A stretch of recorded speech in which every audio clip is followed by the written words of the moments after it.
It was just after 5 in the evening, rush hour traffic, grocery bags, kids laughing, phones buzzing. And then, out of nowhere, a crack. A man falls. There's no warning, no suspect, no sound of footsteps fleeing the scene. Just a single shot that would ignite a firestorm of fear across an entire region. October 2nd, 2002. Aspen Hill, Maryland. James D. Martin was a 55-year-old systems analyst, a loving father, and a devoted husband. He'd stopped at the Shoppers Food Warehouse on his way home from work, something he'd done dozens of times before. He never made it back to his car. A single gunshot. Fatal. No one saw a shooter. There were no witnesses, no leads. It wasn't a robbery. It wasn't gang-related. It was quiet, surgical, cold. Police responded quickly, combing the area. But they found nothing. No shell casing. No suspect. No motive. Just a man, dead in a parking lot, and a community about to step into hell. At first, authorities thought it was a one-off, a tragic but isolated homicide. There had been no note, no message, no threat, just a bullet. But less than 12 hours later, they were proven dead wrong. October 3rd, 2002, morning mayhem. By the next morning, fear hadn't yet had time to settle in. The community was still in the dark. Schools were open. Streets were busy. People went about their routines. And that's when the real terror began. 7:41 a.m. James Sonny Buchanan, 39, was mowing a lawn at a car dealership in Rockville when a shot rang out. He collapsed on the ground, dead before paramedics arrived. 8:12 a.m., just 30 minutes later, 54-year-old Prem Kumar Walekar was shot while pumping gas at a mobile station. Witnesses described him falling like a puppet whose strings were suddenly cut. 8:37 a.m. in Silver Spring, 34-year-old Sarah Ramos was seated on a bench outside a shopping center, sipping coffee, reading a book. A shot struck her in the head. She died instantly. 9:58 a.m. Our 25-year-old Lori Ann Lewis Rivera was at another gas station in Kensington, filling up her minivan. A single bullet to the chest took her life. 10:19 a.m. Our Pascal Chalot, 72, was walking down Georgia Avenue when he was struck. He later died in the hospital. 5 victims, all dead, in the span of less than 2 hours. The pattern no one wanted to see. The crime scenes were random. There was no clear link between the victims, different races, genders, ages, occupations. Some were alone, some in public, some inside their cars, some walking on the street. The only consistency, all of them were gunned down without warning, from a distance, with surgical precision. And more chilling, there were no shell casings, no footprints, no security footage. The killer was a ghost, a shadow, a phantom picking off strangers as if from nowhere. The Washington D.C. area had become a shooting gallery, and nobody knew why. Panic sets in. News traveled fast. Within hours, schools across Montgomery County were placed on lockdown. Children were kept inside. Outdoor recess was cancelled. Parents huddled in fear. Even everyday errands, like getting gas or groceries, felt like walking into a sniper's crosshairs. Local law enforcement scrambled to make sense of it all. More than 100 officers were pulled into the manhunt. Helicopters were deployed. Roadblocks were established.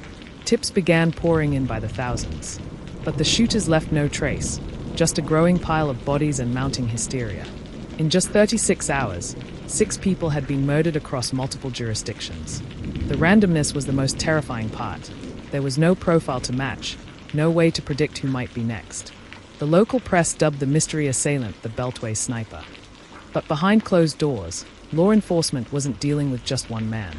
They would eventually discover a truth far more terrifying. This wasn't a lone wolf, it was a pack. And they were hunting. As fear spread and families began changing routines, skipping gas stations, avoiding grocery store parking lots, the sniper kept watching. From inside the trunk of a car parked just a few feet away. Invisible, patient, ready to kill again. You'd think a killer that bold would be caught in days. But the nightmare was just beginning. Because the sniper wasn't just shooting, he was watching. And he was learning. A city in psychological lockdown. October 4th, 2002. The streets of Montgomery County were eerily quiet. Schools remained closed or on modified lockdown. Gas stations started hanging tarps around their pumps to shield customers. People filled up their tanks while ducking behind car doors, eyes scanning rooftops and tree lines. It wasn't just Maryland anymore. The fear was spreading fast to Washington, D.C., to Northern Virginia, to Delaware. People began canceling soccer games, church meetings, trips to the mall. Life paused. And yet, amid the fear, one truth hung in the air. No one knew where the next bullet would land. October 4th to 6th, the killers go silent. Then, nothing. For 3 days, the sniper disappeared. No shootings, no threats, no claims of responsibility. Just silence. And sometimes, silence is even worse. Police were left scrambling. Was it over? Was it a warning? Was the killer watching them? They held press conferences. They assured the public that everything that could be done was being done. But behind closed doors, investigators were paralyzed. They had no idea who they were hunting. Then came a small thread. A witness reported a suspicious white box truck fleeing the scene of one of the shootings. It had ladder racks. It looked like a work vehicle. Police immediately went public with the information. Across the region, people began calling in white trucks. Hundreds of them. Traffic stops surged. Innocent contractors were pulled over and questioned.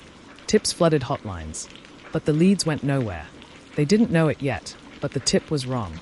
The real killer was watching the chaos unfold from the inside of a blue Chevy Caprice. October 7th, the child victim. Just when people began to think it might be over, the sniper struck again. This time, the fear hit a new low. October 7th, 8:09 a.m. at Bowie, Maryland. 13-year-old Iran Brown was being dropped off at Benjamin Tasker Middle School by his aunt. As he stepped out of the car, he was shot in the chest. Screams pierced the air. Teachers and parents hit the ground. Chaos erupted. Somehow, Iran survived. Rushed to the hospital, he was quickly stabilized. The bullet had missed his vital organs by inches. But for the D.C. region, something changed forever. The sniper had just shot a child. In broad daylight. On school grounds. No one was untouchable now.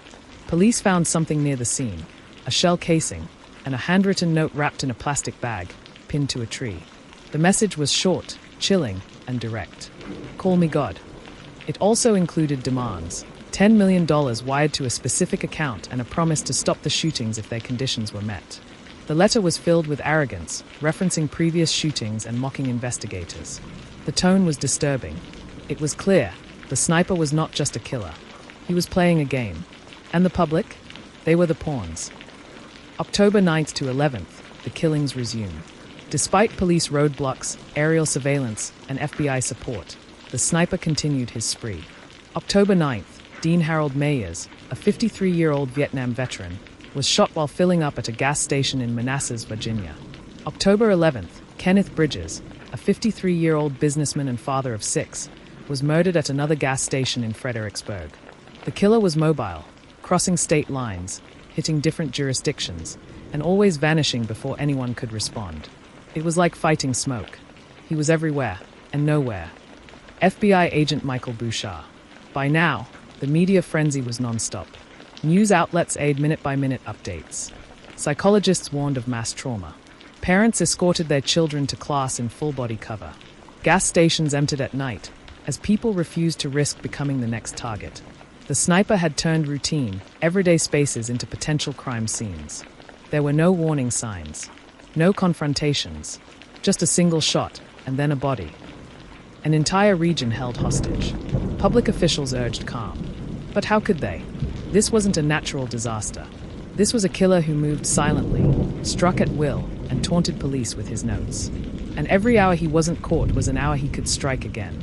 The term terrorism began circulating, not because of ideology, but because of fear as a weapon. The DC sniper didn't need bombs or airplanes. He only needed a rifle, a car, and patience. As thousands searched for a mysterious white van, the Real killers were parked right beside them. Hidden in plain sight, watching the panic unfold, smiling from the trunk of their blue sedan. People weren't just afraid of dying anymore. They were afraid of being chosen. Chosen by someone they couldn't see. Someone who didn't know them. Someone who killed for sport. The weapon of choice, power, and precision. By mid-October 2002, the FBI's Behavioral Analysis Unit began to construct a profile. They knew the shooter was skilled. Each kill was a single shot, usually to the head or chest, and almost always fatal. The bullet fragments were consistent, .223 caliber rounds, likely from a Bushmaster XM15 rifle, an AR-15 style, military-grade weapon. It was accurate up to 300 yards. A perfect sniper's tool. But what disturbed agents more was the setup. The shots were coming from a car. And not just from a window, from the trunk. Investigators began to suspect that the killer had modified his vehicle into a mobile sniper's nest, drilling a hole through the rear and padding the inside to lie flat and remain hidden. The shooter could park anywhere, fire unseen, and vanish before anyone knew what happened. He wasn't lurking in the shadows. He was parked beside you, watching, choosing. October 14th, a shocking shift in pattern. On October 14th, a new message was discovered near the scene of another shooting in Ashland, Virginia.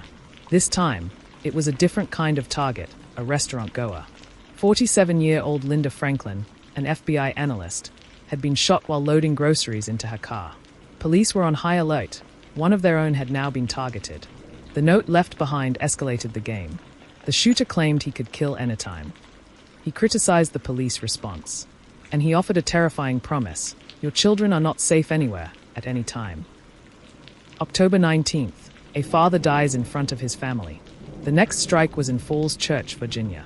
38-year-old Jeffrey Hopper was gunned down in the parking lot of a Ponderosa steakhouse while walking with his wife and son. He survived, barely, but again, another message was left behind. This one included more detailed demands, money, communications, even a request for specific media attention. For the first time, law enforcement began to see something even more chilling. The shooter wanted to be heard. This wasn't just about control or terror. It was about visibility, recognition, fame. The FBI's profilers now made a bold announcement. They believed the sniper was not acting alone. The pattern was too fluid. The car had to be moved after each shot. Surveillance was required. Timing was too perfect. And witnesses, those few brave enough to report anything, had hinted at two figures moving near the scenes. The terrifying reality was setting in. This was not just a serial shooter. It was a coordinated sniper team. One pulled the trigger. The other drove the getaway. And they were getting bolder by the day. The sniper's last known victim was Conrad Johnson, a 35-year-old bus driver in Aspen Hill, Maryland. He was preparing for his morning route, standing at the steps of his bus when the bullet struck him in the stomach. He died at the hospital. By now, the death toll was 10. 10 innocent people, gunned down doing nothing more than living their lives. Going to school, pumping gas, loading groceries, walking to work. The nation was at a boiling point. A break in the case, the call from the past. As investigators sifted through hundreds of tips, a strange connection emerged. A string of unsolved shootings in Alabama. Months before the D.C. attacks, a liquor store robbery had left a man dead. Ballistics matched. And from that scene, police had recovered something vital. A fingerprint. The print matched a man named Lee Boyd Malvo, a 17-year-old Jamaican national who had previously been detained by immigration.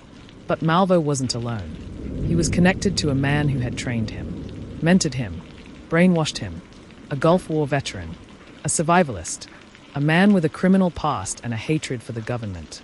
His name was John Allen. The sniper team wasn't who anyone expected.